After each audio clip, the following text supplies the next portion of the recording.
Deuxième partie de notre vidéo hebdomadaire sur les actions françaises. Si tu as raté la première, tu peux retrouver la première vidéo dans ma liste de vidéos d'hier. Donc c'est le pilier numéro 3, trading d'actions. Tu peux la retrouver. Voilà, c'est la même vignette et puis juste marqué P1 dessus. Allez, on est parti sur la deuxième partie. Alors maintenant, on va passer à Legrand. Donc Legrand, grosse correction sur Legrand.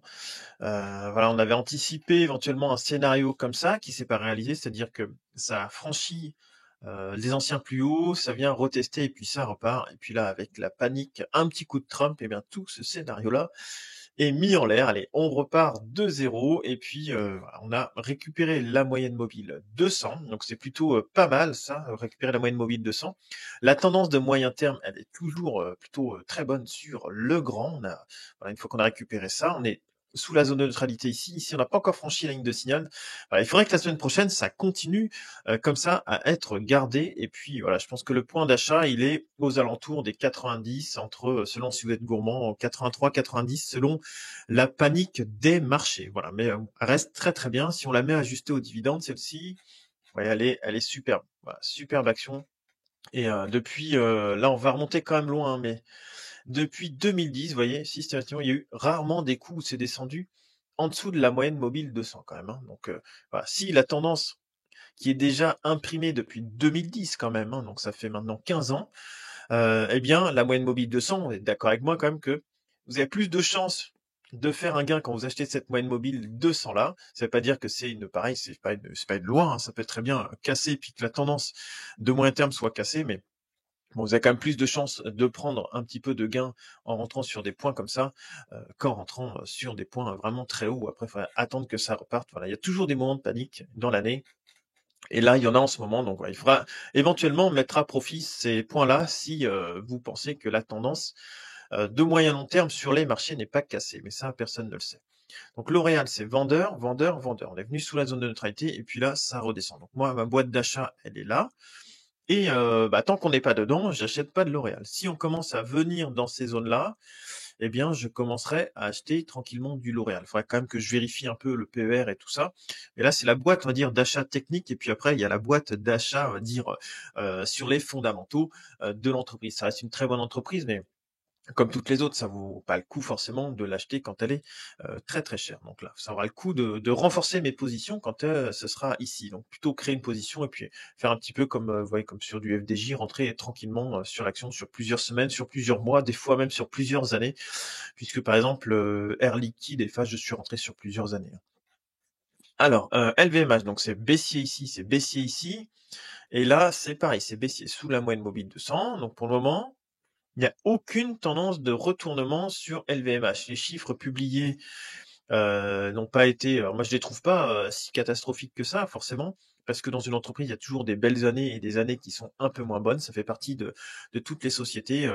Et il l'avait très bien dit, Bernard Arnault, c'est-à-dire que ça parce que 2021-2022, vous faisiez une croissance à 2 chiffres, que ça va rester comme ça. Il avait même précisé qu'il y aurait plus de croissance éventuellement à 2 chiffres, que ça devrait se réduire. Donc là même ça se réduit parce que du coup, ils perdent pas d'argent, mais ils font de moins bons résultats que les années précédentes. Mais voilà, il y a toujours une espèce de normalisation et qui me semble normale. Mais le problème, c'est que tout le monde est acheteur quand elle est sur les 900 euros parce que voilà, ça peut que monter. Et puis, quand on arrive sur des niveaux comme ça, il y a tout de suite moins d'acheteurs. Alors, voilà, ça dépend c'est de la psychologie. Moi, je commence pareil à re-rentrer tranquillement sur LVMH un petit peu toutes les semaines. Et puis, quand elle sera vraiment dans des prix d'achat qui seront, pour ma part, je pense, très valable dans mes critères, on va dire, de qualité, et puis avec donc la qualité et puis un prix qui est pas trop cher, eh bien je renforcerai un peu plus vivement cette entreprise-là. Mais pour le moment, sur des moyens termes, c'est baissier. On voit bien, hein, tout est baissier sous la moyenne mobile de 100. Ici, c'est ouvert, c'est à la baisse, c'est vendeur, vendeur. On peut regarder sur du mois hein, maintenant. Tendance mensuelle, c'est vendeur et c'est vendeur. Donc pour le moment, il n'y a rien à faire sur LVMH tant que soit là en mensuel, on n'a pas repris la zone de neutralité et la ligne de signal. Là, elle l'avait pas cassé depuis 2009. Donc là, depuis 2009, ouais, c'est une superbe croissance, mais là, maintenant, la question se pose. La question se pose, est-ce que ça vaut le coup de rentrer fort maintenant? Je suis pas sûr. Est-ce que, pourquoi pas, peut-être attendre même des points comme ça, hein, on ne sait pas. Hein. pourquoi pas, hein, faut pas se l'interdire d'avoir, si on prend ici, ça va se tasser un petit peu logiquement puisqu'on est en format mois, ça va se tasser un peu comme ça.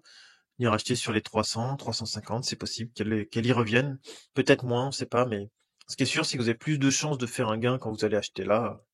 Après, il faut qu'elle revienne, hein, dessus. Moi, je préfère rentrer tranquillement et puis lisser ici sur la baisse, hein. Donc là, on peut avoir encore 38% de baisse pour arriver ou 32% de baisse. Mais en rentrant tranquillou, vous voyez, quand vous rentrez tranquillement à coup de quelques euros par semaine, je sais pas, en fraction d'action, puis plus ça descend, plus vous pouvez renforcer, ce qui fait que quand vous arrivez là, après, si ça casse vraiment la tendance de long terme, bah, écoutez, vous sortez, puis tant pis, vous avez perdu un peu d'argent. Ça peut arriver, mais la stratégie, je pense, n'est pas mauvaise. Michelin est bien. Michelin, elle est bien sur du moyen terme, voilà. C'est acheté à chaque fois sur les moyennes mobiles 200, aux environs des moyennes mobiles 200. Donc, elle est pas mal sur du long terme, pardon, sur du long terme, t'es en format mois. En moyen terme, on casse la moyenne mobile 200, pardon.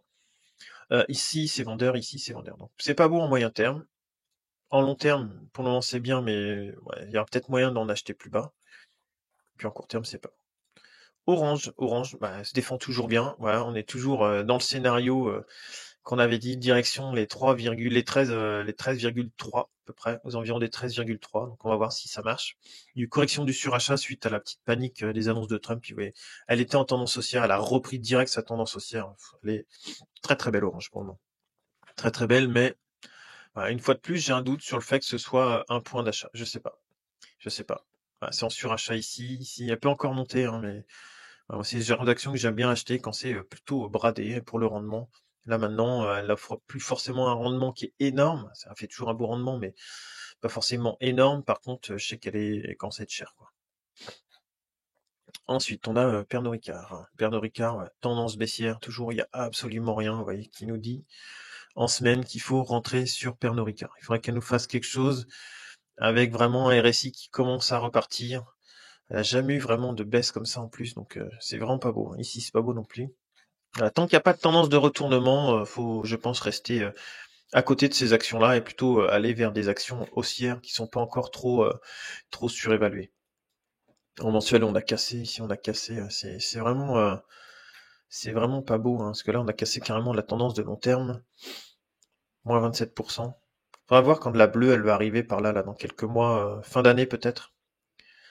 Fin d'année ou juillet, milieu d'année, fin d'année, voir comment ça réagit par là. Mais pour le moment, ouais, il y a rien à faire dessus. Ensuite, Publicis Group. Bon, bah, c'est vendeur à court terme. Moyen terme, la moyenne mobile 200 est achetée. Voilà, elle a été achetée. Après, est-ce que vous peut-être retenter au moins un deuxième test de la moyenne mobile 200? Ça, c'est possible. Si les marchés recorrigent un petit peu. Parce que ça, pareil, je vous rappelle que le S&P 500, pour le moment, il est en tendance baissière, hein. Donc, de court terme, là, on a eu une grosse baisse, un rebond suite à Trump qui dit, mais non, en fait, je blaguais, on va attendre 90 jours, mais les droits de douane, ils sont toujours là, et puis la Chine est en train d'un peu matraquer les Américains, pardon. Donc, ouais, attention quand même là-dessus. Renault, tendance moyen terme est toujours là, hein, toujours pas mal, tendance de moyen terme. C'est volatile, mais ouais, toujours là. Elle est toujours là. Elle a corrigé un petit peu pareil suite aux annonces, mais elle se reprend après. C'est Renault, hein, c'est pas non plus, c'est pas la dernière crypto-monnaie, donc elle est plutôt tranquille. Celle-ci, on va peut-être la regarder avec les dividendes. Bah, si on la regarde en mensuel, par exemple avec les dividendes, entre les plus bas là et ici, elle a fait un rebond, c'est pas énorme, hein, si quand même 200% depuis 2020, donc ouais, elle a repris 200% depuis 2020, c'est bien. Puis elle est en belle tendance maintenant haussière sur du long terme, hein, donc voilà, elle est pas mal en tendance, hein. Safran, là ici c'est vendeur. Ici on est au-dessus de la ligne de signal, on est pas mal. Voilà, on sait qu'on a une résistance aux alentours des 190. Il y a des acheteurs sur les 190, donc si elle vient retester les 190, pourquoi pas. Après, ouais, là on casse la moyenne mobile 200, oui, on vient juste en dessous. Ouais, ça vaut le coup de se donner du temps dessus. Pas rentrer trop vite, soit attendre qu'elle reprenne une moyenne mobile 200, soit sinon attendre qu'elle ait corrigé, voir comment elle réagit sur les 190 pour voir si elle repart. Faudrait pas aller voir en dessous, hein, parce que là c'est la zone support, après ça calme un petit peu plus. Saint-Gobain, on clôture au-dessus de la moyenne mobile 200 cette semaine, donc ça c'est bien. Par contre là on est vendeur et là on est vendeur. Saint-Gobain pareil, je suis actionnaire, mais c'est pour du long terme, donc je n'y touche pas. On est toujours dans une belle tendance, hein. Toujours dans une belle tendance, hein, si j'ai ajusté au dividende, même si j'enlève l'ajustement au dividende, on est dans une belle tendance depuis 2022. Voilà. Donc si elle revient sur les 63, peut-être je reprendrai. Si elle revient sur la moyenne mobile de 100, mais là regardez, on est sur quasiment sur la zone de neutralité. Ici, c'est pas vendeur, elle est encore bien, elle est pas cassée. Sa tendance de moyen terme n'a pas été cassée. Donc ça, c'est plutôt satisfaisant. Sanofi, par contre, c'est beaucoup moins satisfaisant. Zone d'achat aux environs des 80, 85 euros. Voilà, peut-être. Plutôt sur des zones comme ça, ouais, ça fait support ici. Sinon, vaut mieux attendre, hein. Ouais, c'est hyper volatile, c'est compliqué, Sanofi. Moi, j'aime pas trop, mais bon, 22%, comme les autres à peu près, perd 22%, sauf qu'elle a pas rebondi. C'est-à-dire que les tendances qui sont pas cassées et les actions ont déjà rebondi, celle-ci n'a pas rebondi. Sartorius, c'est pas acheteur pour le moment.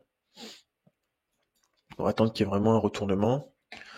Schneider, eh bien, on a sauvé les meubles, hein. Heureusement, sur Schneider, on sauve les meubles, hein. Là, tant qu'on est au-dessus de la moyenne mobile 200, c'est bon, on se donne de l'air. Ici, c'est vendeur, ici, c'est vendeur. Faudrait qu'elle continue ces quelques semaines au moins arriver à sauver les 200, ouais, au moins les 200 euros serait bien. Faut pas aller voir sous la moyenne mobile 200, sinon ça risque vraiment de casser la tendance de moyen terme. Société Générale, on a fait comme les autres, hein, elle a vraiment bien rebondi. Attention maintenant, que ce soit pas juste prise de profit ici, panique, les gens revendent, ça rachète derrière ce que c'était en tendance, et puis il y a prise de profit, puis ça redescend.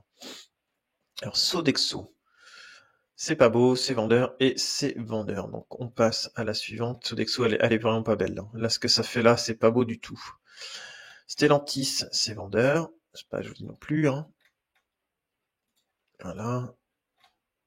Et là, on est sous la moyenne mobile 200 mensuel, vendeur et vendeur. Donc il y a pour le moment rien à faire sur Stellantis. Elle pourrait même redescendre beaucoup plus bas. Après, c'est les prochains points, c'est sur les points Covid, quoi. Donc ça calme encore un peu. Moins 30% probable. Et après, c'est sur les 2 euros, quoi.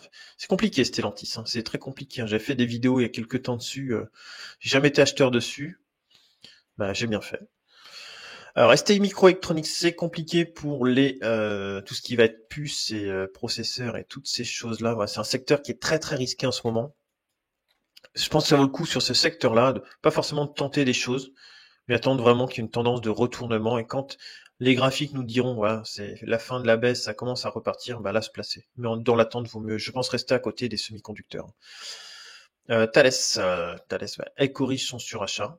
Mais vous voyez, elle est résistante, mais ça a été racheté fort, puis elle a fait plus grand chose, elle est toujours coincée là. Donc attention quand même sur Thales, hein. Après, elle a fait un super parcours, hein. Pour le moment, elle est bien, hein. Mais elle est en surachat. Alors Total Energy, j'ai fait une vidéo jeudi dessus, donc je vous laisserai aller voir si vous voulez. Donc sur du moyen terme, ici c'est vendeur, mais ajusté au dividende, on sait qu'il y a du monde qui achète sur ces zones-là. Sur les moyennes mobiles 200, là, on sait qu'on a des acheteurs ici. Donc pareil, je commence à rouvrir une petite position pour me faire un prix de revient sous 53. Dès que ça dépasse 53, je suis plus acheteur, et puis dès que ça passera sous 53, eh bien, je serai de nouveau acheteur, et puis je prendrai tout ce qu'il y a en dessous de 50 euros sur cette action-là. Ensuite, Valeo. Et pareil, hein, quand je dis ça, c'est-à-dire que je peux faire des achats, ça peut durer plusieurs mois, plusieurs semaines, années. Voilà, je vais rentrer après tranquillement chaque semaine dessus pour créer une position. Voilà, rien de presse, je fais pas un direct j'achète et puis je prendrai mon temps, que ça se dessine. Et puis si ça marche, eh bien tant mieux. Et puis si ça marche pas, eh bien tant pis. De toute façon, je ne perdrai pas beaucoup d'argent. Alors Valeo, c'est pas beau. Veolia, toujours bien, toujours dans sa tendance, une très belle tendance, je trouve, de moyen terme. Volatile, on le voit même sur la moyenne mobile 200, ça fait pas une courbe qui est bien lisse, vous voyez, ça bouge quand même beaucoup, mais elle est belle, hein, il n'y a pas de problème, hein. Sur Veolia, ajustée au dividende, elle est superbe, et puis même sans l'ajuster au dividende, vous voyez, elle est très belle aussi. Donc Veolia, elle est en belle tendance, ici c'est acheteur, et en tendance, donc ça c'est pas mal, hein. Veolia, une belle action défensive. Ensuite, Vinci, ça fait un peu comme Eiffage, on arrive sur les plus hauts, donc on bloquait un peu sur les plus hauts sur Vinci. Eiffage a franchi, mais Vinci c'est juste en dessous, peut-être la semaine prochaine, mais ouais, elle est en belle tendance, là c'est acheteur, ici c'est acheteur, donc on est sur du format semaine, hein. Donc c'est plutôt bien. Maintenant, si elle franchit les plus hauts, bah, qu'elle part plus loin, eh bien, écoutez, tant mieux. Et puis on va finir par Vivendi. Donc Vivendi, la moyenne mobile 200 était achetée.